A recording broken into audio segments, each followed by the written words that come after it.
आज की कहानी का शीर्षक है चोर और कुआं। तो चलिए कहानी शुरू करते हैं। एक बार की बात है, राजा कृष्णदेव राय द्वारा शासित राज्य में दो मशहूर चोरों का आतंक फैला हुआ था।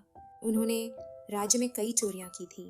राज्य में लोग इनके बारे में बहुत बातें करते थे। राज्य में तेनालीराम नामक एक व्यक्ति रहते थे।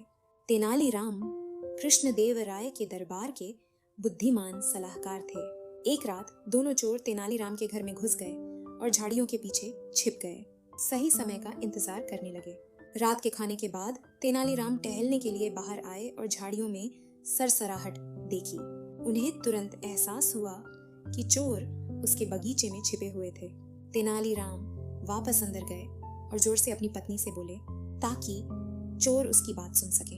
उन्होंने कहा, प्रिय, हमें अपना कीमती सामान सुरक्षित रखना होगा क्योंकि दो चोर राज्य में घूम रहे हैं। वो हमारे घर भी चोरी करने आ सकते हैं। हमारा सारा सोना, चांदी और आभूषण इकट्ठा करके एक बड़ी ट्रंक में डाल दो। झाड़ियों में छुपे चोरों ने एक एक शब्द ध्यान से सुना।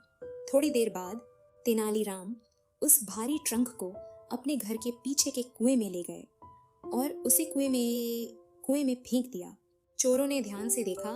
उन्हें यकीन हो गया कि ट्रंक में बहुमूल्य खजाना है। जैसे ही तेनालीराम वापस अंदर गए, चोर कुएं की ओर दौड़ पड़े। उन्होंने खजाना निकालने का निश्चय करते हुए बाल्टी बाल्टी पानी निकालने का काम शुरू किया। उन्होंने रात भर बहुत मेहनत की और गहरे कुएं से पानी निकाला। जैसे ही सुबह हुई, थके हुए चोर अंततः ट्रंक को खींचने में कामयाब रहे। जैसे ही उन्होंने ट्रंक खोल के देखा, वह आश्चर्यचकित हो गए क्योंकि ट्रंक में सोने चांदी की जगह पर बड़े भारी पत्थर थे। उसी समय तेनालीराम उन्हें देखकर मुस्कुराते हुए घर से बाहर आए।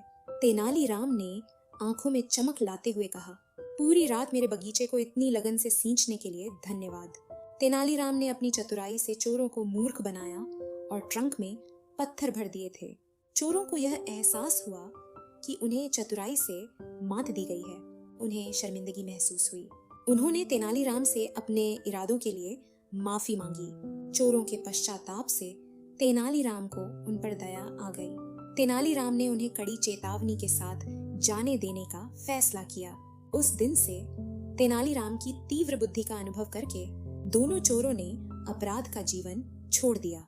जब राजा कृष्णदेव राय ने इस घटना के बारे में सुना तो उन्हें तेनालीराम की चतुराई से बहुत आश्चर्य हुआ और वे प्रभावित भी हुए। तो इस तरह से चोरों ने भी अपना सबक सीख लिया और तेनालीराम ने एक बार फिर अपनी बुद्धिमत्ता साबित की।